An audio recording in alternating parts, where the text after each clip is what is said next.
नमस्कार दोस्तों, अगर आप भी लखनऊ सुपर जायंट्स और राजस्थान रॉयल्स के बीच खेले गए टाटा आईपीएल के 36वें और सांसों को रोक देने वाले सबसे रोमांचक महामुकाबले के बाद खुश हैं, तो हमारी इस वीडियो को एक लाइक जरूर कीजिएगा दोस्तों। हमारी इस वीडियो का लाइक टारगेट सिर्फ 500 लाइक्स है, तो वीडियो दिल से लाइक करना नहीं भूलिए दोस्तों। टाटा आईपीएल 2025 में एक और सांसों को रोक देने वाला सबसे रोमांचक महामुकाबला आज आईपीएल इतिहास की दो खतरनाक टीमों के बीच खेला गया। इस महामुकाबले में जहां रियान पराग की राजस्थान रॉयल्स के सामने ऋषभ पंत की लखनऊ सुपर जायंट्स की टीम थी, और इस महामुकाबले में जब टॉस के लिए सिक्का उछाला गया तो लखनऊ सुपर जायंट्स के कप्तान ऋषभ पंत ने टॉस जीता और टॉस जीतकर पहले बल्लेबाजी करने का फैसला किया और राजस्थान रॉयल्स को पहले गेंदबाजी के लिए आमंत्रित किया था, जिसके बाद लखनऊ की तरफ से दो खतरनाक ओपनर बल्लेबाज मैदान पर उतरे और इस महामुकाबले में मिचेल मार्श और एडन मार्करम के कंधों पर अपनी टीम को बेहतरीन और तूफानी शुरुआत दिलाने की बड़ी जिम्मेदारी थी। जहां राजस्थान की तरफ से पहला ओवर जोफ्रा आर्चर लेकर आए, जिसकी पहली ही गेंद पर मिचेल मार्श ने ऑफ साइड की ओर गैप में शॉट खेला और 3 रन भाग कर ली। और अब एडन मार्करम स्ट्राइक पर आ चुके थे और उन्होंने चौथी गेंद पर ऑफ स्टंप के बाहर डाली गई छोटी गेंद को जगह बनाकर बैक फुट से कवर की ओर पंच किया। ऐसे में बीच बल्ले को लगकर गेंद गैप में गई सीमा रेखा के बाहर 4 रनों के लिए, तो वहीं अगली गेंद पर भी उन्होंने ऑफ स्टंप के बाहर ही डाली गई छोटी लेंथ की गेंद को जगह बनाकर पॉइंट की ओर कट शॉट खेला और गेंद को सीमा रेखा के बाहर भेजकर चौका बटोरा। जहां इस पहले ओवर से 12 रन आ चुके थे, मगर तीसरा ओवर लेकर आए जोफ्रा आर्चर ने लखनऊ की टीम को पहला बड़ा झटका दिया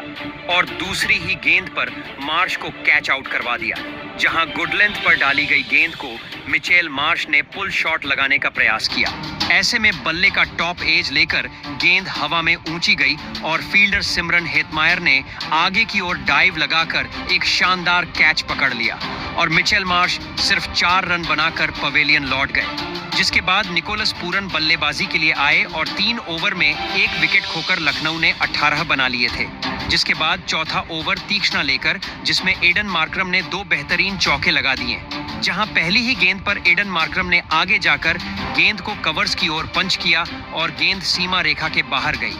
4 रनों के लिए। तो वहीं 5वीं गेंद पर भी लेंथ में छोटी डाली गई गेंद को पॉइंट की ओर कट किया और बाउंड्री हासिल की। और अब निकोलस पूरन ने अपना बल्ला चलाना शुरू किया और उन्होंने 5वें ओवर में जोफ्रा आर्चर की तीसरी गेंद पर चौका लगाया, जहां उन्होंने कट शॉट का इस्तेमाल करते हुए गेंद को शॉर्ट थर्ड मैन फील्डर की तरफ सीमा रेखा पार करा दी।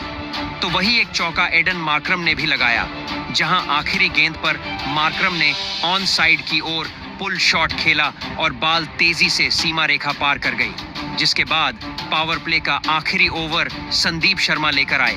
जिसकी पहली ही गेंद पर एक बार फिर निकोलस ने बल्ला चलाया और आगे आकर मिड ऑफ की तरफ गेंद को ड्राइव करते हुए चौका बटोर लिया। लेकिन अगली ही गेंद पर संदीप शर्मा ने जबरदस्त वापसी करी और निकोलस पूरन को एलबीडब्ल्यू आउट कर दिया। जहां लेग स्टंप पर डाली गई गेंद को पूरन ने मिड विकेट की ओर शॉट लगाना चाहा, लेकिन चूक गए और गेंद पैड्स में जा लगी। अंपायर ने आउट दिया, जिसके बाद पूरन ने रिव्यू लिया, लेकिन इसका कोई फायदा नहीं हुआ और निकोलस पूरन 11 रन बनाकर आउट हुए और 46 रनों के स्कोर पर दूसरा विकेट आज लखनऊ की टीम ने खो दिया था। जिसके बाद एडन मार्करम का साथ निभाने कप्तान ऋषभ पंत मैदान में उतरे, जहां 2 बड़े विकेट लखनऊ की टीम ने आज पावर प्ले में ही खो दिए थे। ऐसे में कप्तान ऋषभ पंत और एडन मार्करम के कंधों पर जिम्मेदारी थी कि वह यहां से बेहतरीन साझेदारी बनाते हुए अपनी टीम को आगे लेकर जाएं। और ऋषभ पंत ने अपनी टीम को 50 रनों का आंकड़ा पार कराया, लेकिन कप्तान पंत मार्करम का ज्यादा देर साथ नहीं निभा पाए और 8वें ओवर की चौथी गेंद पर वाणिंदु हसरंगा ने उन्हें कैच आउट करवाया। जहां गुगली डाली गई गेंद पर पंत रिवर्स स्वीप खेलने का प्रयास किया, लेकिन बल्ले का ऊपरी किनारा लेकर गेंद पीछे निकल गई और कीपर कैच पकड़कर पंत को पवेलियन का रास्ता दिखाया, जहां ऋषभ पंत सिर्फ 3 रन बनाकर आउट हो गए और 54 रन के स्कोर पर तीसरा विकेट लखनऊ की टीम ने खो दिया। जिसके बाद लखनऊ की टीम ने इम्पैक्ट प्लेयर के रूप में आयुष बड़ोनी को मैदान में उतारा, जहां राजस्थान की गेंदबाजी गजब की फॉर्म थी और उन्होंने अब मुकाबले में पकड़ बना ली थी, जिस कारण लखनऊ के खेमे में मायूसी छाई हुई थी, जिसे 9वें ओवर में आयुष बड़ोनी ने चौका लगाकर थोड़ा कम किया। जहां तुषार देशपांडे की 5वीं गेंद पर बड़ोनी ने बेहतरीन शॉट खेलते हुए गेंद को थर्ड मैन की तरफ पंच किया और गैप में गई गेंद 4 रनों के लिए। लेकिन अब एडन मार्क्रम ने तूफानी बल्लेबाजी करना शुरू कर दिया था और उन्होंने 10वां ओवर लेकर आए वाणिंदु हसरंगा के ओवर में 2 बैक टू बैक 6 लगा डाले, जहां 5वीं गेंद पर उन्होंने टाइमिंग के साथ गेंद को लॉफ्ट किया और गेंद सीधा सीमा रेखा के बाहर जा गिरी छक्के के लिए। तो वहीं आखिरी गेंद पर भी उन्होंने एक बेहतरीन ताकतवर स्लॉग लगाया और गेंद को हवा में लॉन्ग ऑन की ओर सीधा सीमा रेखा पार करा दी, जिसके चलते 10 ओवर में लखनऊ की टीम 2 विकेट खोकर 76 रन स्कोर बोर्ड पर लगा चुकी थी, जहां एडन मार्क्रम अपने अर्धशतक के करीब पहुंच चुके थे और उन्होंने 11वें ओवर की तीसरी गेंद पर 3 रन भाग कर लिए और अपना अर्धशतक पूरा किया। जिसके बाद इसी ओवर में 2 बेहतरीन चौके आयुष बड़ोनी के बल्ले से देखने को मिले, जहां पहले उन्होंने संदीप शर्मा की चौथी गेंद पर इनफील्ड के ऊपर से गेंद को लॉफ्ट करते हुए बाउंड्री हासिल की, तो वहीं 5वीं गेंद पर भी उन्होंने फाइन लेग के ऊपर से स्कूप शॉट खेलते हुए गेंद को सीमा रेखा के बाहर भेज दिया चौके के लिए और इस ओवर में 16 रन आ चुके थे। जिसके बाद 12वें ओवर में एडन मार्क्रम ने भी अपना बल्ला चलाया और तीक्ष्णा को शानदार गगनचुंबी 6 लगाया, जहां तीसरी गेंद पर गुड लेंथ पर डाली गई गेंद को मार्क्रम ने लॉन्ग ऑन की ओर हवा में शॉट खेला और गेंद को सीधा दर्शकों के बीच भेज दिया छक्के के लिए। तो वही इसी ओवर में लखनऊ की टीम ने 100 रनों का आंकड़ा भी पार किया और 12 ओवर की समाप्ति के बाद 3 विकेट खोकर लखनऊ की टीम 105 रन स्कोर बोर्ड पर लगा चुकी थी, जहां अब आयुष बड़ोनी और एडन मार्क्रम ने अपनी टीम को संभाल लिया था और एक बेहतरीन साझेदारी के इन दोनों के बीच में बन चुकी थी, जिस कारण अब पूरा दबाव अब गेंदबाजों बनना शुरू हो गया था और देखते ही देखते इन दोनों के बीच अर्धशतकीय साझेदारी हो गई थी, जिसने अपनी टीम को मजबूत स्थिति में पहुंचा दिया था और 15 ओवर में लखनऊ की टीम 121 रनों पर पहुंच चुकी थी, जिसके बाद 16वें ओवर में एक बेहतरीन 6 आयुष बड़ोनी ने लगाया, जहां वाणिंदु हसरंगा की तीसरी स्पिन गेंद को आयुष बड़ोनी ने घुटना टिकाते हुए स्लॉग स्वीप किया और गेंद को सीमा रेखा के बाहर भेज दिया, जहां इन दोनों के बीच 76 रनों की शानदार साझेदारी हो चुकी थी, जिसे इसी ओवर वाणिंदु हसरंगा ने तोड़ा और तीसरी गेंद पर एडन मार्क्रम को कैच आउट करवाया, जहां ऑफ स्टंप लाइन के बाहर डाली गई फ्लाइटेड गेंद को मार्क्रम ने हवा में शॉट लगाया, लेकिन सीधा फील्डर की तरफ गई गेंद और रियान पराग ने कैच करके मार्क्रम की पारी का यहां अंत किया, जहां एडन मार्क्रम शानदार 66 रन बनाकर आउट हुए और 130 रनों के स्कोर पर चौथा विकेट लखनऊ ने खोया,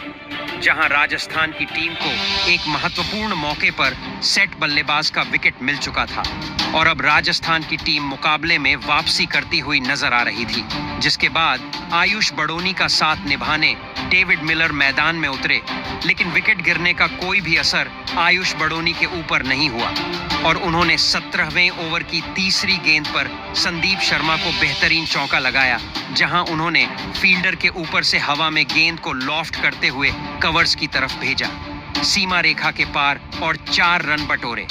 तो वहीं 18वें ओवर की दूसरी गेंद पर भी उन्होंने तुषार देशपांडे को चौका लगाते हुए अपना अर्धशतक पूरा किया, जहां स्लोवर बाउंसर गेंद को बड़ोनी ने बेहतरीन पिक किया और रिवर्स लेप खेलते हुए थर्ड मैन की तरफ बाउंड्री हासिल किया, जहां दबाव में खेली गई इस शानदार पारी के लिए सभी ने उठकर तालियां बजाई। लेकिन अगली ही गेंद पर तुषार देशपांडे ने आयुष बड़ोनी को कैच आउट करवाकर लखनऊ की टीम को बड़ा झटका दिया, जहां ऑफ स्टंप के बाहर डाली गई गेंद पर बड़ोनी ने कट शॉट खेला, लेकिन गेंद हवा में गई सीधा फील्डर की तरफ और शुभम दुबे ने कैच पकड़कर बड़ोनी को पवेलियन की राह दिखाई, जहां आयुष बड़ोनी शानदार 50 रन की पारी खेलकर आउट हुए और लखनऊ का 5वां विकेट 143 रनों पर गिरा। इसके बाद अब्दुल समद बल्लेबाजी के लिए मैदान में उतरे, जहां अब लखनऊ के दोनों सेट बल्लेबाज अब आउट हो चुके थे। ऐसे में एक नाजुक मौके पर राजस्थान की गेंदबाजी ने शानदार वापसी करके दिखाई थी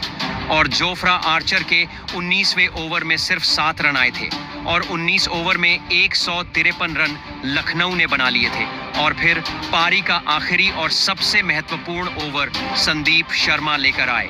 जिसमें अब्दुल समद ने 4 6 लगाकर संदीप शर्मा के होश उड़ाकर रख दिए। जहां पहले दूसरी गेंद पर अब्दुल समद ने बैकफुट से फ्लिक शॉट लगाया और गेंद को सीमा रेखा पार करा 6 हासिल किया,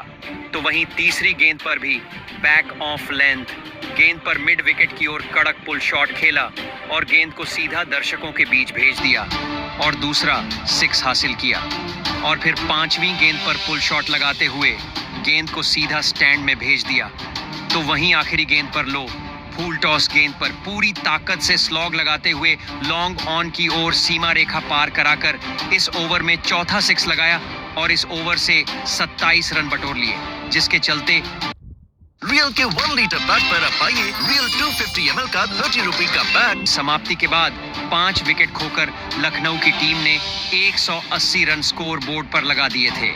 जिसके बाद लखनऊ से मिले 181 रनों के लक्ष्य का पीछा करने राजस्थान की तरफ से यशस्वी जायसवाल और डेब्यूटेंट वैभव सूर्यवंशी की जोड़ी पारी की शुरुआत करने मैदान में उतरी, जहां लक्ष्य बड़ा था।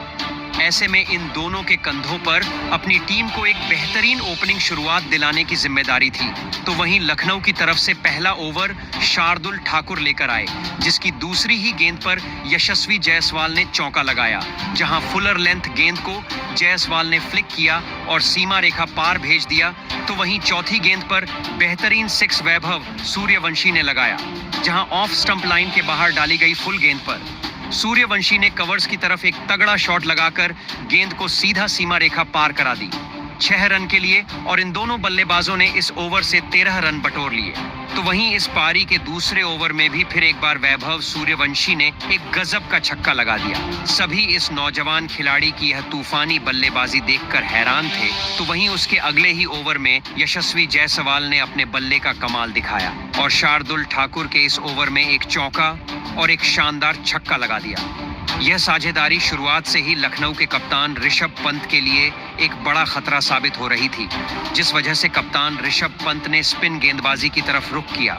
लेकिन यह उनकी एक बड़ी गलती साबित हुई, क्योंकि पारी के 5वें ओवर में यशस्वी जायसवाल ने गेंदबाजी पर आए एडन मार्करम को 2 शानदार छक्के लगा दिए थे। तो वहीं इसी के साथ यशस्वी जायसवाल और वैभव सूर्यवंशी की धमाकेदार अर्धशतकीय साझेदारी भी पूरी हो चुकी थी। पूरी की पूरी लखनऊ की गेंदबाजी अब दबाव में थी। पावर प्ले में इन दोनों की इसी विस्फोटक बल्लेबाजी की वजह से राजस्थान की टीम ने 61 रन बना लिए थे, लेकिन पावर प्ले खत्म हो जाने के बाद भी यशस्वी जायसवाल और वैभव सूर्यवंशी की यह जोड़ी अपने बल्लेबाजी में कोई भी बदलाव नहीं कर रही थी। दोनों ही बल्लेबाज लगातार लखनऊ की गेंदबाजी पर प्रहार करते ही जा रहे थे और फिर इसी बीच लाजवाब बल्लेबाजी कर रहे यशस्वी जायसवाल ने अपना इस मुकाबले का एक शानदार अर्धशतक पूरा कर लिया, लेकिन तभी उनके साथ बल्लेबाजी कर रहे वैभव सूर्यवंशी को गेंदबाजी पर आए एडन मार्करम ने ऋषभ पंत के हाथों स्टंप आउट करवा दिया। 14 वर्षीय वैभव सूर्यवंशी 20 गेंद में 34 रनों की एक ताबड़तोड़ पारी खेलकर आउट हो गए और 85 रन के स्कोर पर राजस्थान ने अपना पहला विकेट खोया, जिसके बाद मैदान पर नीतीश राणा आए थे और उन्होंने 10वें ओवर में शार्दुल ठाकुर को शानदार छक्का लगाया, लेकिन नीतीश राणा इस मुकाबले में राजस्थान की टीम के लिए कोई ज्यादा रन नहीं बना पाए और अगली ही गेंद पर शार्दुल ठाकुर ने नीतीश राणा को आवेश खान के हाथों कैच आउट करवा दिया। नीतीश राणा इस मुकाबले में 7 गेंद में 8 रन बनाकर आउट हो गए और 10 ओवर में 2 विकेट खोकर राजस्थान की टीम 94 रन बना चुकी थी। एक लाजवाब ओपनिंग साझेदारी के बाद अब राजस्थान की टीम ने अपने 2 बहुत ही बड़े बल्लेबाजों को खो दिया था, जिसके बाद अब बल्लेबाजी के लिए राजस्थान के कप्तान रियान पराग आए थे और रियान पराग ने 12वें ओवर में एक गजब का छक्का लगाकर अपने टीम के स्कोर को आगे बढ़ाया। अब यहां से रियान पराग और सेट हो चुके यशस्वी जायसवाल की फिर से एक और साझेदारी लखनऊ की गेंदबाजी के सामने बननी शुरू हो चुकी थी। दोनों ही खिलाड़ी इस मुकाबले में लखनऊ की टीम के लिए फिर से मुश्किलें खड़ी कर रहे थे। कप्तान रियान पराग ने तो आते ही आक्रामक रवैया अपना लिया था और यह दोनों ही प्रत्येक ओवर में बड़े शॉट खेलते हुए 10 से 12 रन बटोर रहे थे। लेकिन अब मुकाबला आखिरी 5 ओवरों में पहुंच चुका था, जहां पर राजस्थान की टीम को जीत के लिए 46 रनों की जरूरत थी। अब इस पारी का 16वां ओवर आवेश खान डालने आए थे, लेकिन आवेश खान के इस ओवर में रियान पराग और यशस्वी जायसवाल ने फिर से एक चौका और एक शानदार छक्का लगा दिया और इस ओवर से राजस्थान को 13 रन मिल गए।